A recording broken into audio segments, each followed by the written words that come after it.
Schiller's moving film. Interestingly, there was also a Russian biopic about Beckett, made only 2 years later. Known rather improbably as Last Streetcar to Manhattan, it told the story from a Marxist-Leninist point of view, depicting Beckett as an impoverished proletarian who attempts to organize a young workers and pianists communist league.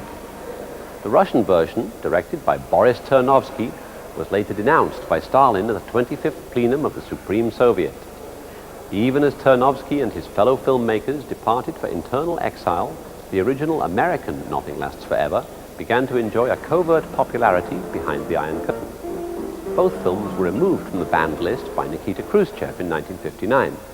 Alexander Solzhenitsyn reputedly declared that only Schiller would be allowed to direct the feature version of The Gulag Archipelago. Ronald Reagan and Mikhail Gorbachev apparently discussed Nothing Lasts Forever at length during their first historic summit, Reagan having tried out for the role of Mendelssohn in another of Schiller's biographies of great composers, the role eventually going to Randolph Scott. Now aged almost 90, Schiller lives in New England, where he and Solzhenitsyn still meet regularly, discussing their adaptation of The Gulag. The money is already in place for this big-budget American-Russian-French co-production. The only delay apparently is caused by a disagreement between Schiller and Solzhenitsyn as to how many musical numbers shall appear in the film.